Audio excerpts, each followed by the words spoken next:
Welcome to Tuesday for what we're now calling our weekly political GeekFest, where I get the chance to pore over the latest numbers from our Essential Report with Katharine Murphy from Guardian Australia.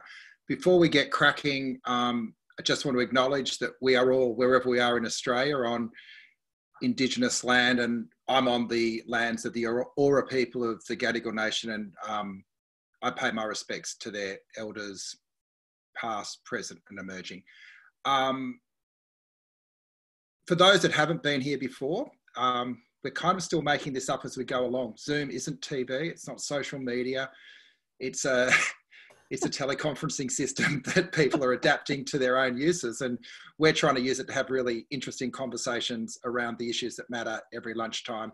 The Australia at Home initiative has really been created to make sure that at this time we get a chance to share ideas, look at the world from others' perspectives, and also support each other. So please be part of the conversation. There's a few things you can do. You can use the chat function to firstly introduce yourself to other people that are in the chat, but also to ask questions as we go along. We'll be throwing to our resident geek, John Remington, every now and then to get a sense of what's coming through on the chat and call some of you up to the plate to ask questions. The second thing you can do, at the top right-hand corner, there is an opportunity to move from speaker view, so you don't have to look at me the whole time, to gallery view, where you get a sense of all the people in the room. We've already had more than 150 people come in.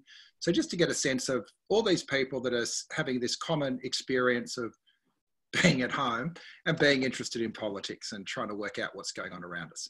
The only other thing I'll say, turn your video on. If things get a bit glitchy, we may at some stage ask you to switch back off the video, but we'll cross that bridge when we come to it. So without further ado, I want to welcome Katharine back, and thanks for coming back for a second week of whatever this is. No, and what it is, it's lovely. It's lovely. And I'll start as I always start by just checking in how you are.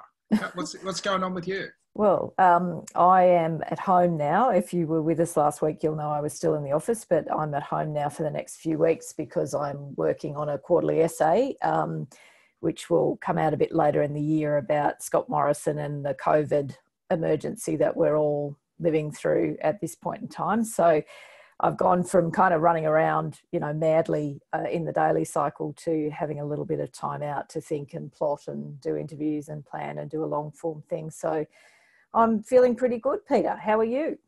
Oh, we're getting used to it. I've kind of got the structure of my day going okay, with this being obviously the high point, the middle of the day. But after this, I'll take the dog for a walk and do a few phone calls and, play basketball with the boy a bit later. So just trying to get a bit of normality going into our family life as well. But my other question is, how is it, like you are right in the centre of the political discussion. I know it's only a couple of days, but what's the difference being one back and one out? Yeah, it's interesting. Well, the pace predominantly, because I, unlike a lot of people, I was still working in my office. I wasn't working remotely, and things were incredibly busy. So I didn't really notice any kind of measurable difference in life, in the way I was doing things and at the pace I was working. We just rolled over into this is a big story and we're covering it. But now, of course, I'm removed and I'm with my family, who are also working from home. My husband is, and my son, who's in year 12, is also floating around and doing bits and pieces at home too. So now we're in my family, we're adjusting to being around each other for for quite a long time during the day, which is unusual for us. So we're working out, who has to be quiet when, and who can be noisy, and how we structure the day, as you said, to kind of just get a bit of normalcy in routine. So anyway, we'll work this out as we go along. Obviously, if if it all falls apart, I'll send you a postcard from somewhere. So listen, today I thought, last week we went through all the research and then had a discussion. I thought we might just break it up a little bit and go through a few slides and then open it up to people to have a bit of a chat today. So we'll do that awkward moment when I try to share my screen and make sure everything doesn't sort of collapse. So then I hit share, and then I hit slideshow, and then away we should go. Does that can people see that, or am I not up? No, looks good. All good? Is it taking up my screen view? Slideshow. So what we did this week, and we've only been, I said last week we don't want to turn this show into a beauty contest because it's not politics as normal, but we did ask leadership approvals this week, and wow. Scott Morrison's approval has gone to 59%. Obviously, during the bushfires, it wasn't crash hot. 40%. So there's been a big uptake this week.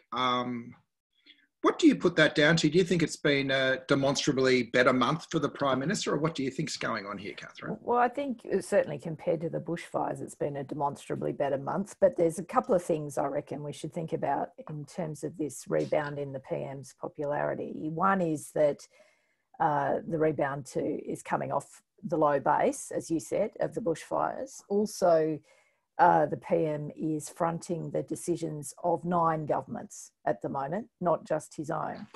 And I think that's something that we can all roll around in our heads, right? He is fronting the decisions of certainly his government on the economic front. There's been an absolute barrage of economic stimulus programs developed and announced over the last couple of weeks. But he's also fronting the decisions of the state governments in terms of public health restrictions. So that's another dynamic.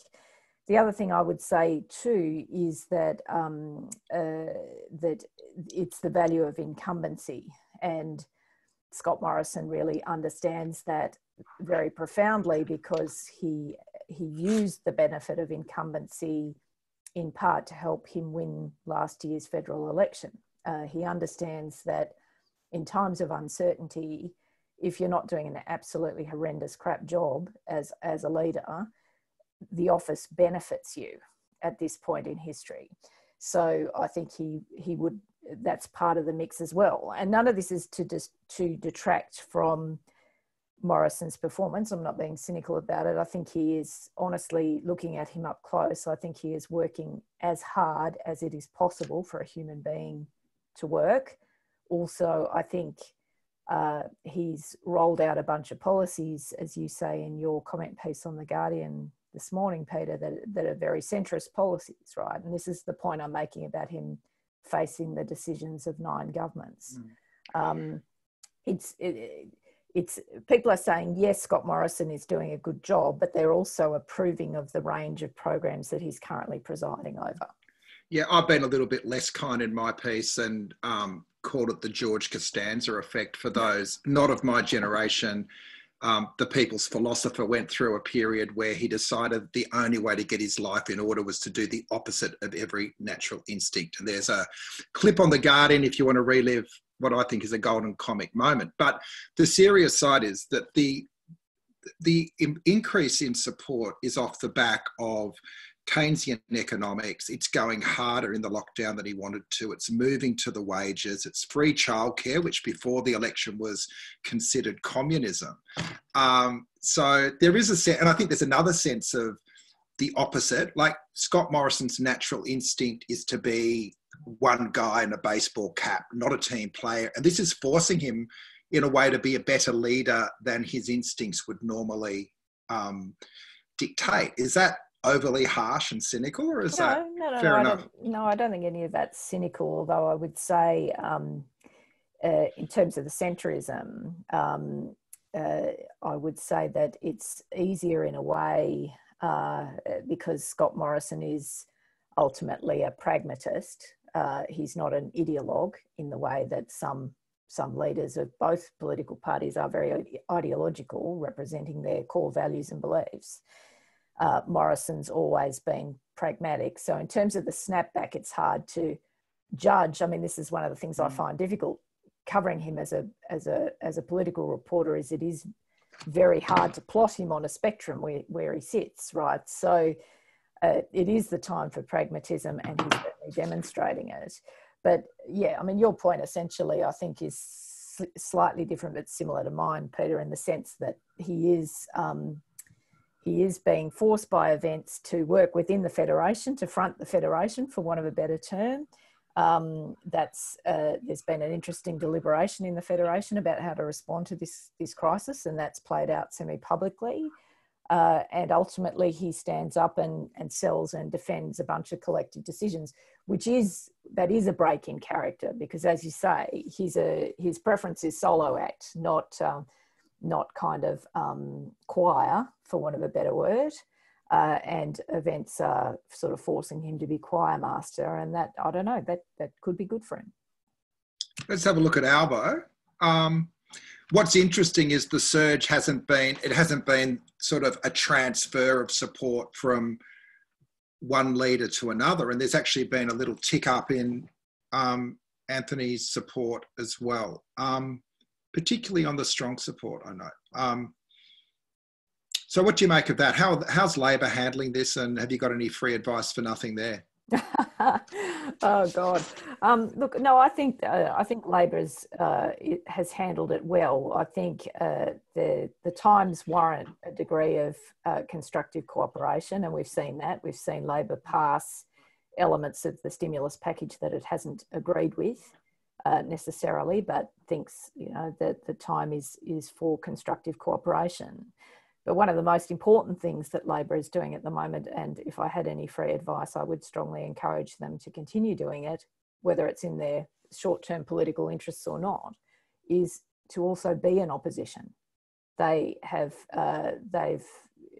been quite forthright in one, demanding a level of accountability, which is important given that a number of democratic conventions, including the normal parliamentary sitting, is currently suspended.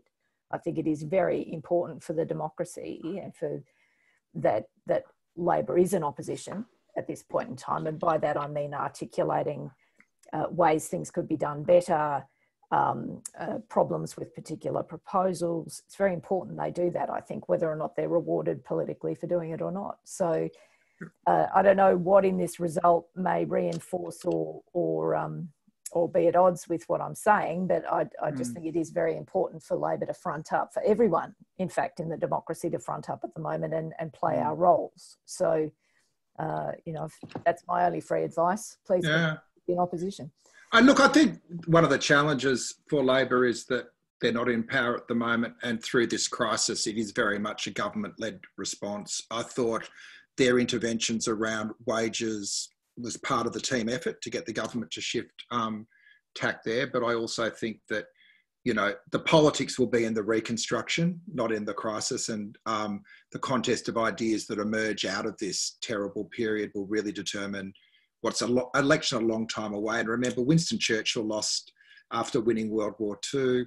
George H.W. was in the 90s, I think, after the first Gulf War. And George W., after 9/11, he was high 80s. So things move very quickly through a crisis as well. And you can see, you know, the preferred Prime Minister looks great for Morrison at the moment, but there is no election for 2 years. No, and as we said when we saw that previous slide,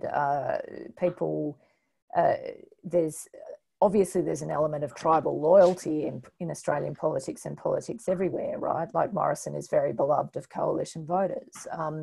And in this crisis, in this week's polling, we've seen Labor and Greens and other progressives, you know, saying the Prime Minister's doing a good job, right? So it's what I'm saying is what you're saying, Peter, is that the one thing about politics at the moment we can be confident about is that things do move about. During the bushfires, Morrison was marked down forcefully by people. Well, you know, January Albo was ahead as preferred Prime Minister. Who would have thought? No, yeah. well, quite. Who would have thought? An opposition leader who, you know, a considerable portion of the country is still trying to get a fix on. They're still trying to work him out, right? So things move. People sort of mark political leaders based on performance, not so much on tribal loyalties, and that's a good thing, probably. I think. Yeah, I think we might emerge for a moment out of the screen share of graphs. Are we back out? Can everyone see each other? Wave if you can. I might go to our super geek, John Remington. One of the interesting things in that Morrison approval was the number of Labor and Green voters who were, I guess, I won't say begrudgingly approving, but had shifted their opinion of the Prime Minister over the last month. Yeah, thanks, Pete. It's one of the few times when we do see, often there's a lot of tribalism in what we look at and the lenses of which people view certain issues and events around the world. But yeah, this week approval amongst Labour voters for Morrison has increased from 19% last week up to 46%, so over doubling. And similarly, Greens voters as well, that's 16 to 30. So they're actually moving from not approving to, or disapproving to approval, whereas what we've seen with Liberal voters is them actually strengthening their vote. They've moved from more general approval to really strongly approving. So he's seen a bit of an uptick in all areas of the political spectrum, really. You've been monitoring the chat. What sort of questions are coming through at the moment? Yeah, there's a few come through. There's an interesting question earlier on about the comparison between Morrison to other state leaders. And this is something we do talk about in previous weeks as well, the reaction and responsibility and how that's divided between the state and the federal governments. We have done that in the past, and again, before COVID-19, we did have the bushfires, and we did look at the difference in leadership between particularly New South Wales and Victoria against the federal government, and there we did see some differences. And in terms of the central report, we also do some monitoring of state leaders on the run-up to elections when that's obviously a bit more salient for people. Great. We had a question coming through from Tim Diamond. I don't know if we can unmute him and call him up to the plate. No reply, AFSA says. If you're there, right, Tim. Oh, there he is. Hi. Yeah, sorry, I'm here. Sorry, just unmuting myself. So I asked a couple of questions. I think one you just answered about state premiers, but the other question was, given that people seem to be freely describing Scott Morrison's policies as socialist, left-wing, all of those sorts of things, how sort of confident should actual left-wing people be that their favourite set of policy prescriptions have now suddenly become a lot more popular out there with the voters and a lot more politically viable? I can have a go at that, Peter, if you like. Have a crack, yeah. Well, I think we should, in terms of the latter part of your question, which I summarise, like, you know, is there now a kind of groundswell of support for progressive policies? Well, we had an election fairly recently, and which was largely sort of fought out around in the prism of economic management, quote unquote, and that election was obviously very close, but a majority of Australians in that election did not vote for progressive policies like, you know, redistributive policies, call it redistributive policies, and, you know, the communism of free childcare, for example, a majority didn't vote for that. So, although 49% of the country did. So, I don't know whether it's sort of, I think, I'd put it slightly differently. I think there's the suite of policies Morrison is unveiling at the moment are progressive. They're certainly centrist policies. They're policies that Liberal governments would normally stub their toe against. But it's sort of like, I think it's hard to separate whether there's a groundswell of support for these policies in a crisis versus whether there would be a groundswell of support for some of these policies in perpetuity, right? So that's a kind of long-winded and slightly wafty answer that the bottom line is I wouldn't necessarily see this as a referendum on things in perpetuity. I would see things as a referendum on things as they are now. I think the other thing that I'm still trying to get my head around is that I suspect what we call progressive politics will also need to be rethought. If you think about the notion of progressive politics, it's about how you deal with challenges and open yourself up to the future and look for a certain model of a society where everyone has a stake. Now, the operating environment, I think, is going to change so fundamentally over the coming months. And, bear in mind, we are still waiting for the wave to hit. And if we do really, really well, we might get through a really bad wave of deaths. But the economic impacts of this are going to be felt for a long time. And I fear that progressives will just dust off all their existing policies and say, let's just run with what we've always run on. And I think one of our challenges is going to be to co-create a progressive agenda for a vastly different, environment that we're operating in. We've got any other questions coming through there that we want to throw out to anyone, John, or are we just getting comments coming through? I saw one from Ellie Howes. I don't know if Ellie's online and wants to have a bit of a reflection on the notion of cooperation.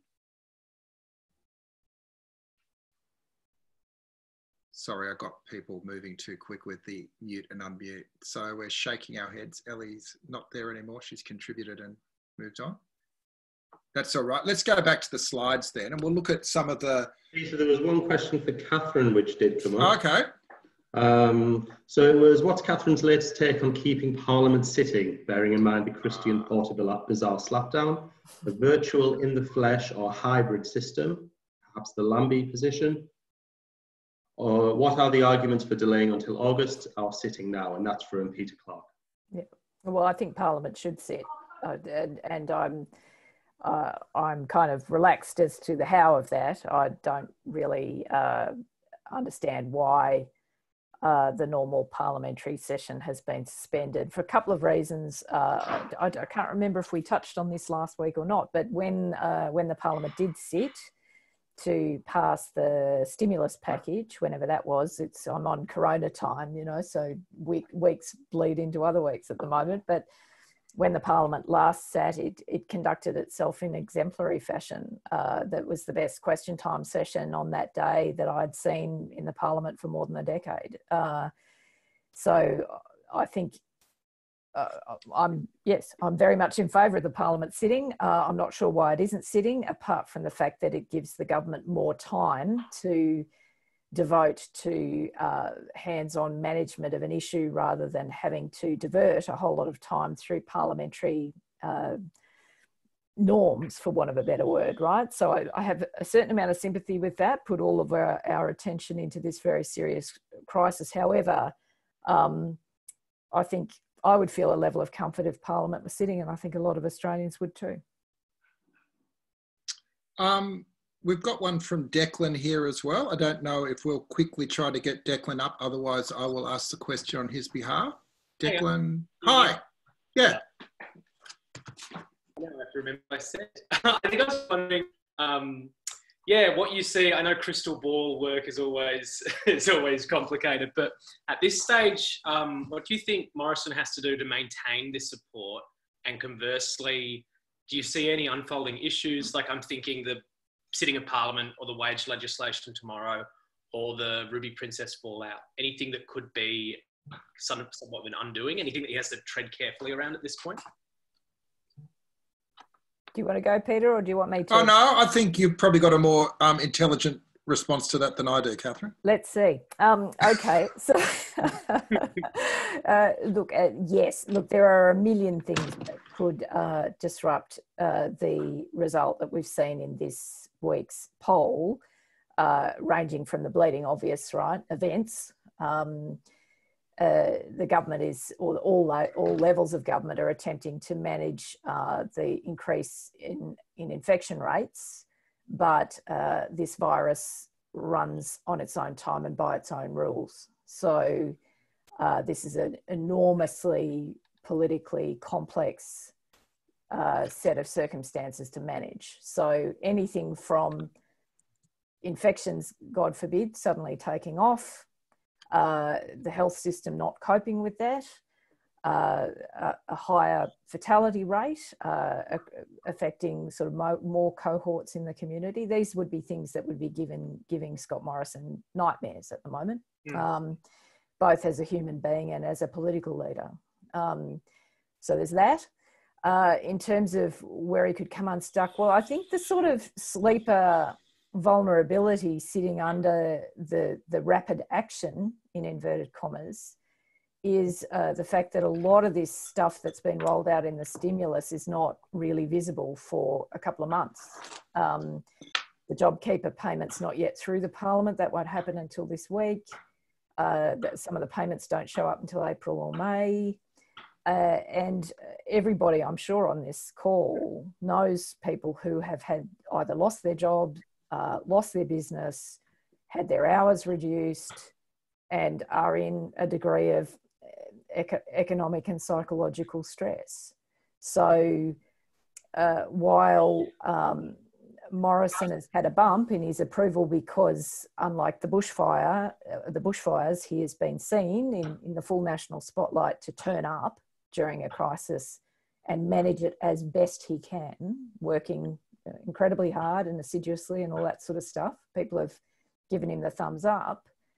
I think what Peter and I were trying to say a minute ago is that approval for leaders, it whips around in the wind these days. You would only need the opposite to be true for another week, and you would see some very different ratings. Now, how do we know that? That's beyond predictions and crystal balls, which, as you say, I'm out of the predictions business. The last federal election has seen me retire forever from the predictions business. Same here. It's just gone. That's over. And I'm, anyway, so it doesn't, you don't need to have a crystal ball. You just need to look at the trends. You need to look at the recent evidence to suggest that if events overwhelm us, if events overwhelm the country, or he backs off from the degree of intensity and focus and, dare we say, empathy that he's currently demonstrating, we'll see different ratings. The community is very attentive.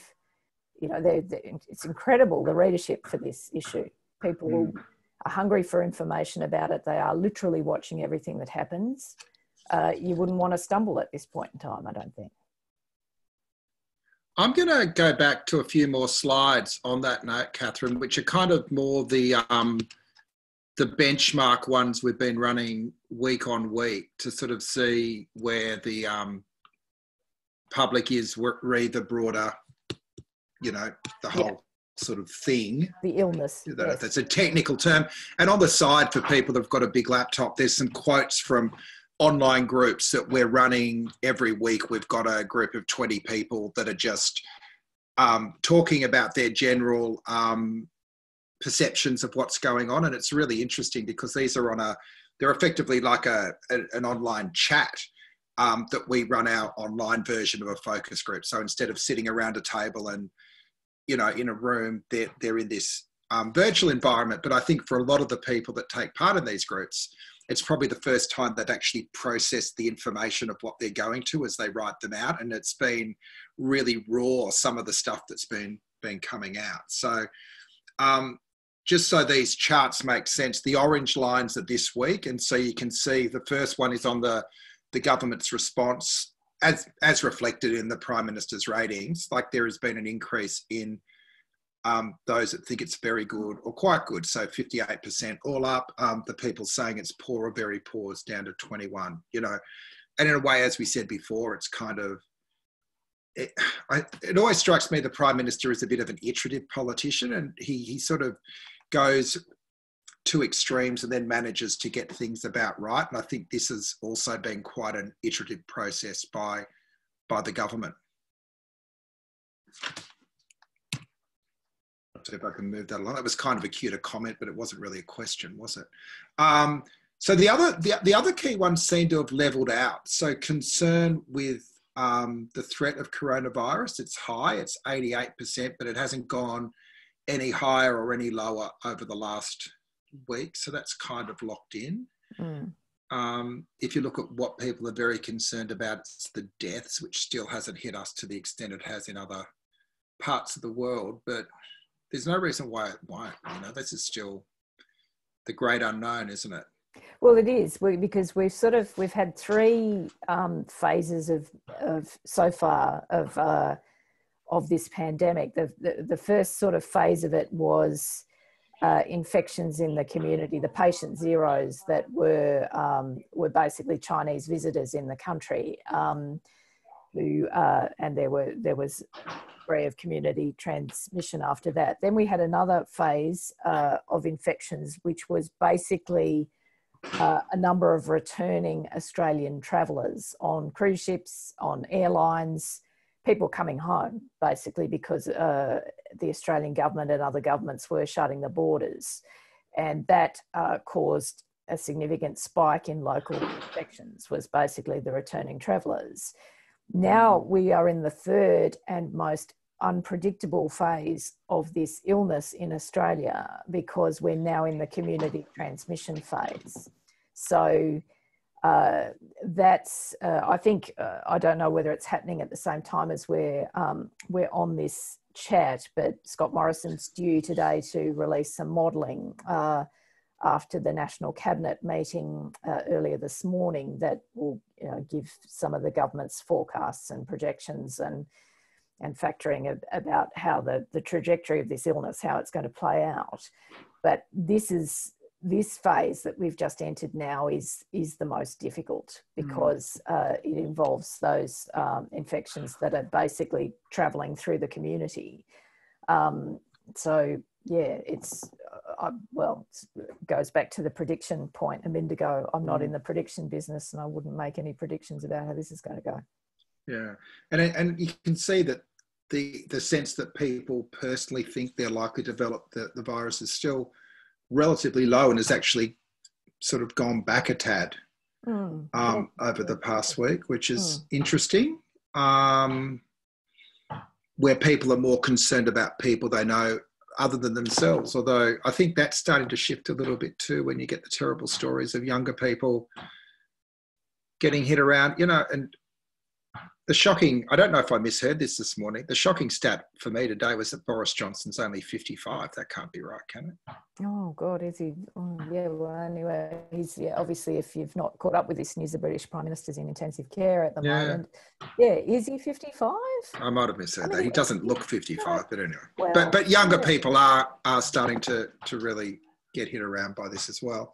Yeah. We talked quite a bit about that whole shift in overreaction, underreaction, and back to the iterative point. It's like, I think more and more people think the government's getting their response about right. That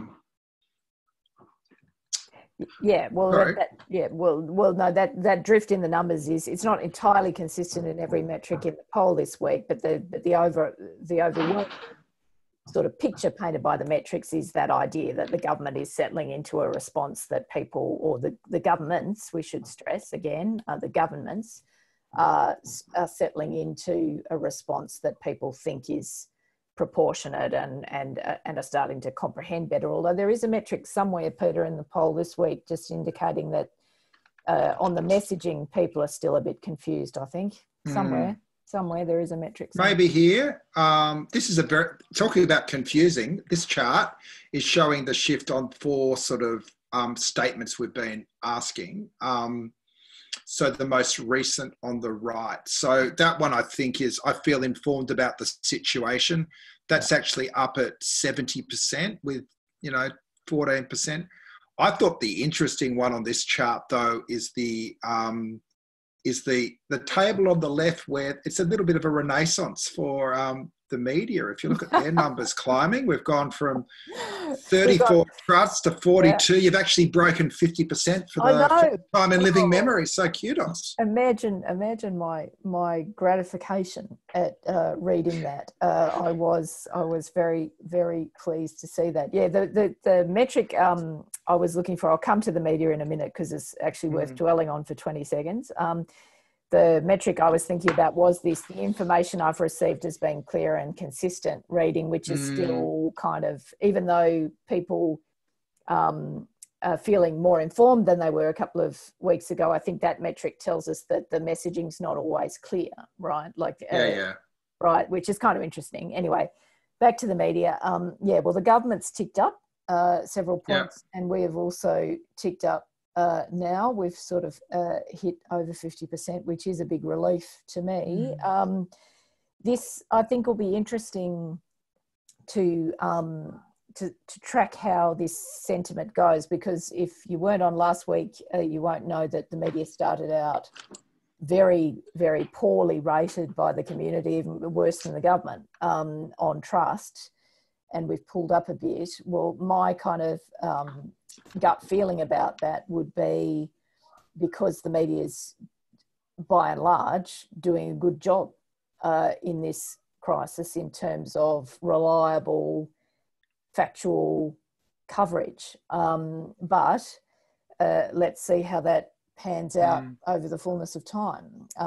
Yeah, but it says something, I won't say, something positive about the nature of a public square that, you know, we've spoken about this at length, but the destruction of trust in institutions and the collapse of media has left this gaping hole, and it takes a crisis for people to recongregate around institutions and facts, and like, who would have thought? No, well, thank God. I think that the first column I wrote at the beginning of this, once I knew how serious this was going to get, was around the resurgence of facts and evidence, and a little hymn of praise. Oh, thank heavens, we're sort of back in that territory again, because Peter and I are profoundly worried about this from our different perspectives, or our different platforms, different roles.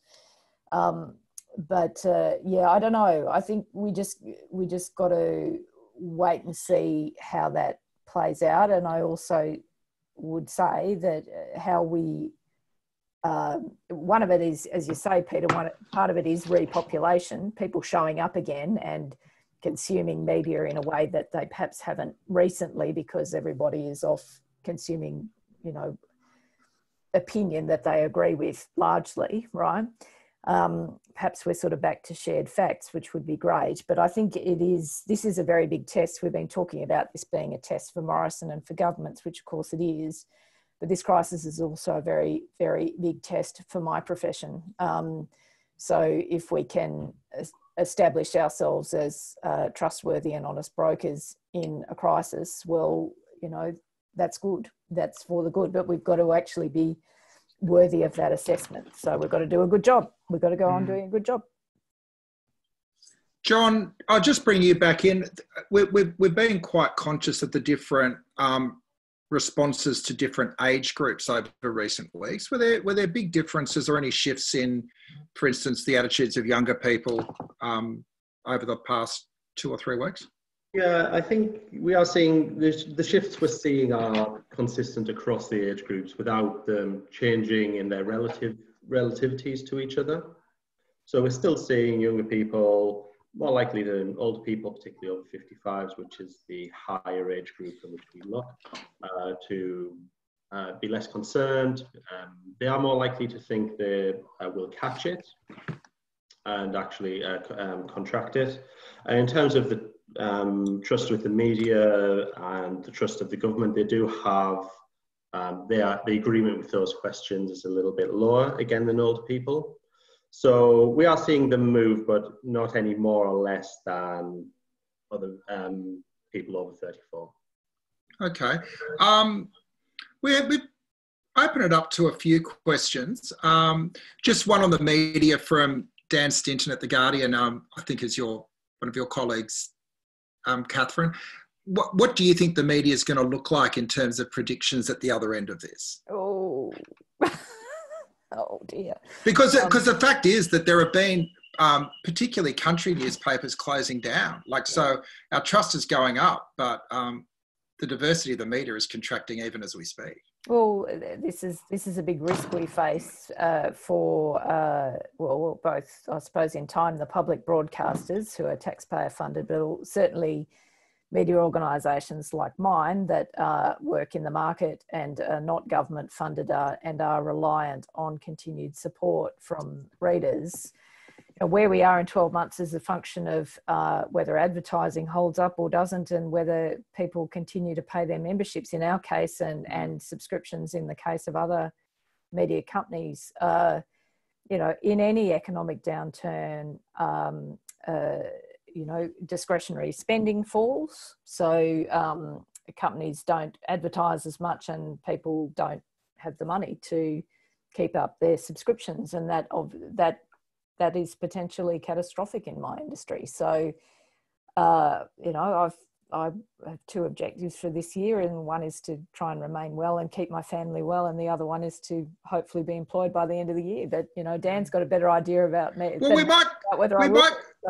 we might call Dan up for a second. It's not like a word from our sponsor, because there's no sponsorship here, but there is supporters, and Guardian's been really generous in supporting this venture. So I don't know if you're off mute, Dan, but feel free just to give us your take, and also to encourage our lovely crowd to become active supporters of The Guardian. Yeah, I guess you could file that question under the Dorothy Dixer column.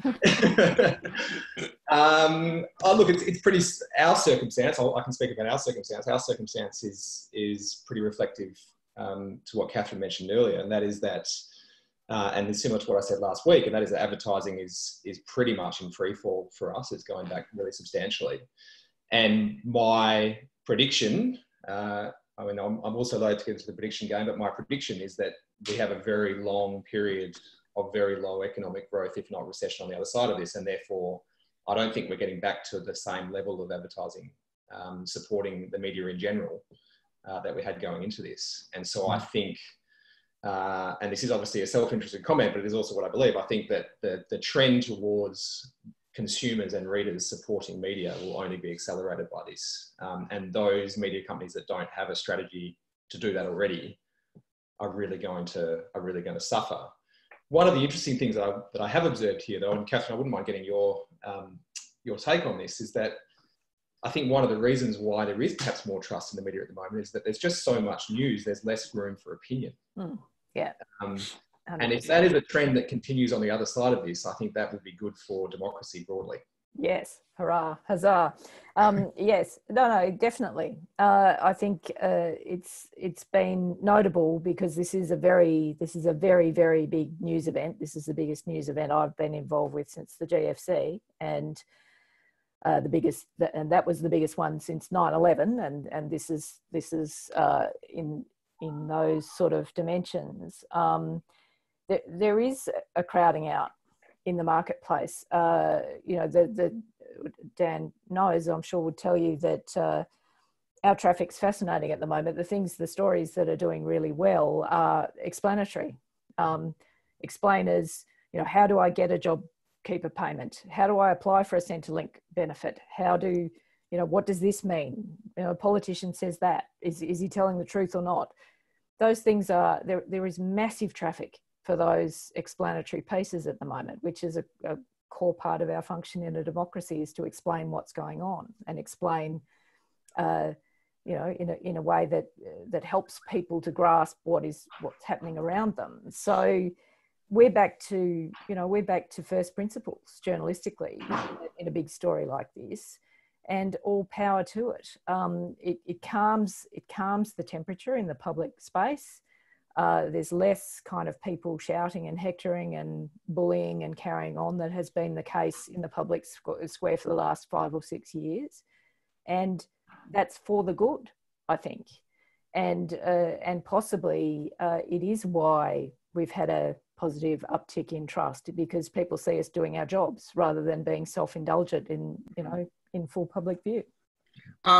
On that, there's an interesting question from Richard Shearer here, which I'll just read out.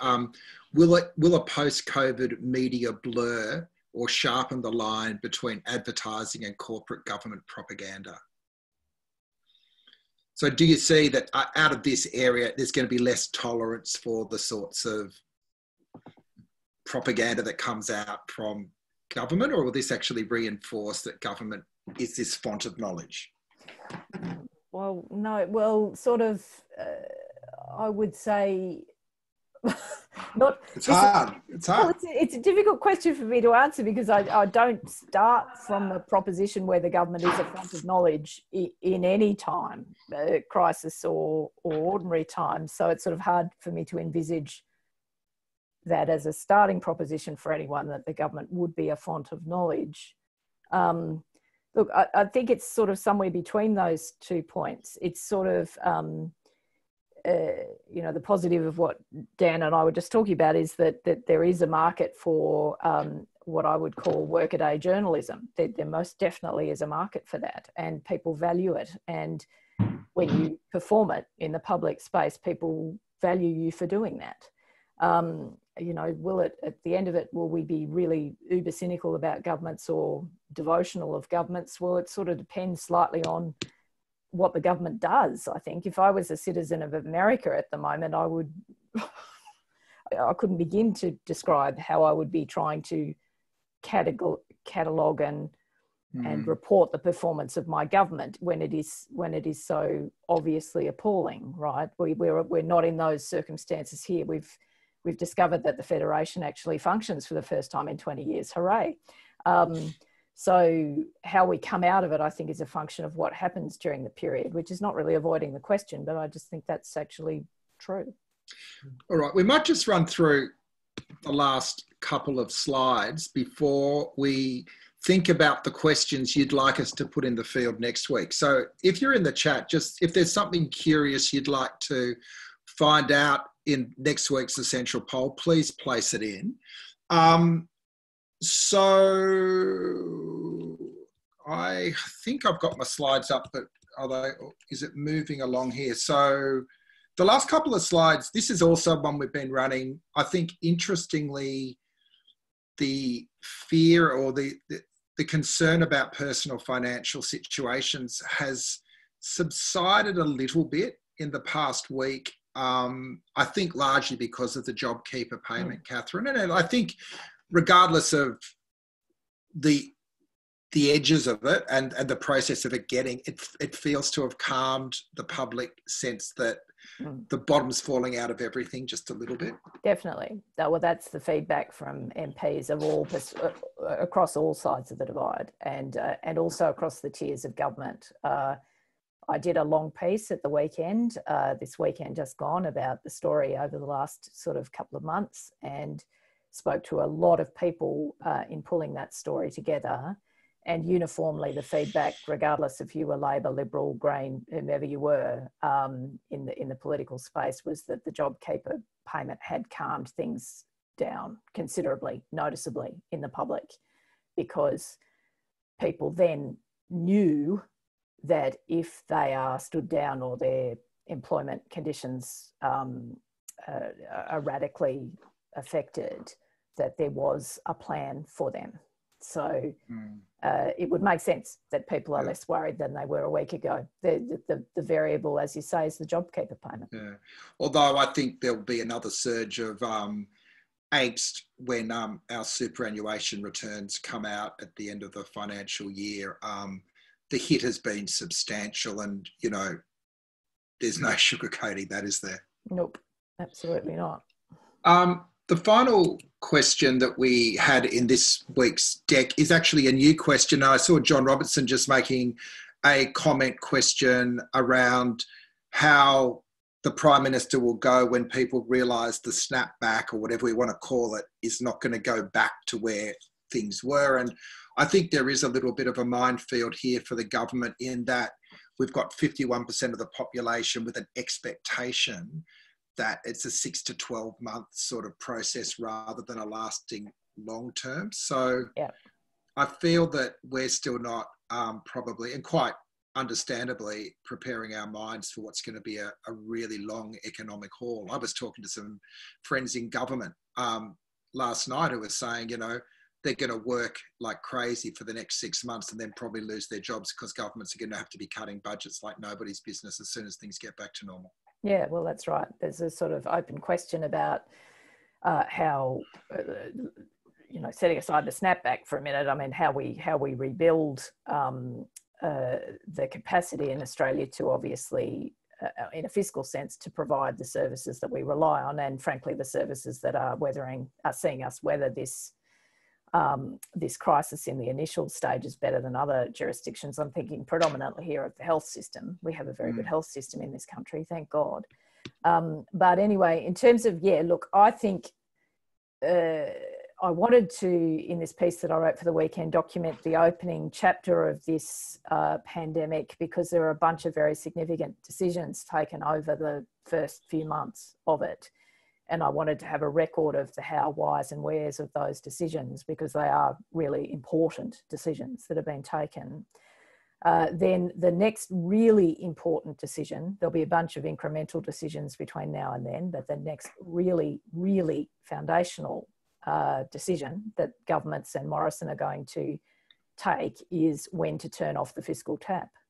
And if that is, and Morrison is, you can see if you follow the news closely, Morrison's starting to prepare people for that already, that the well is not infinite. That at some point we are going to have to turn off the tap and things are going to have to go back to normal.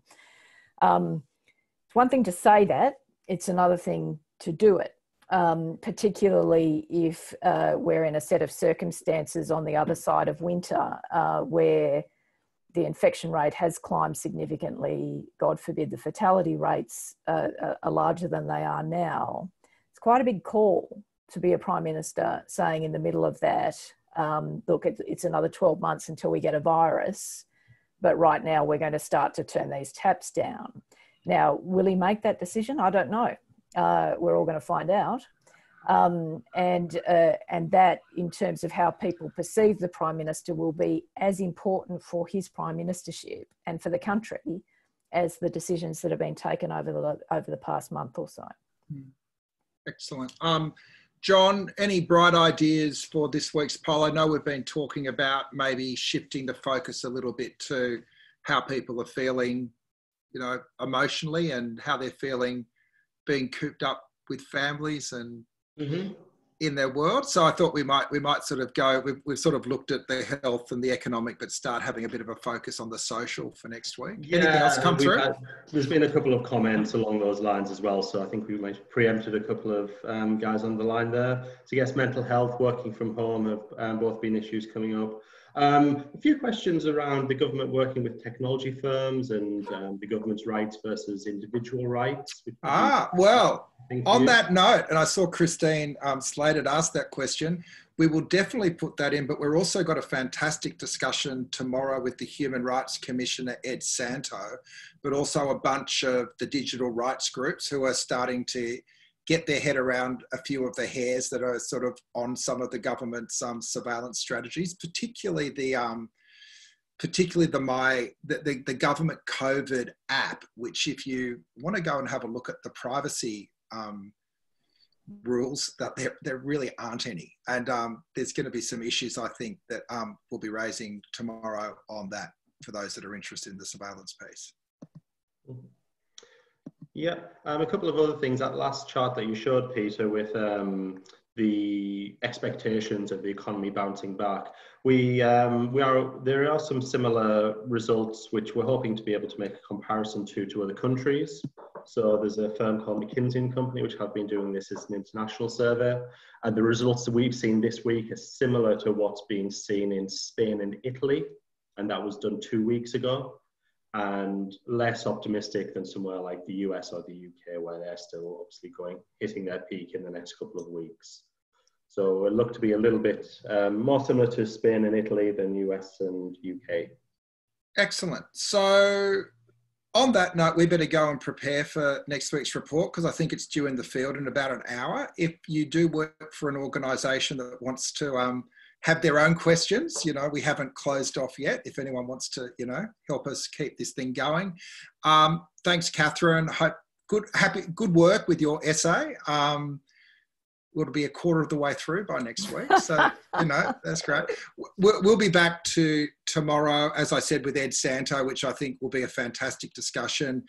Emerging Indigenous leaders on Thursday. We're going to give ourselves Good Friday off, but on Sunday, Tim Costello and Brad Shilcott are bringing together a group of faith leaders to actually have an Easter Sunday service here at 1 o'clock. So if you are a person of faith, please feel to share it with us at Australia at Home. So thank you all for your time. We're really excited about how this community is evolving and, you know, giving ourselves a sense of belonging. And we'll see you all again tomorrow. So until then, stay safe, stay home, and stay connected.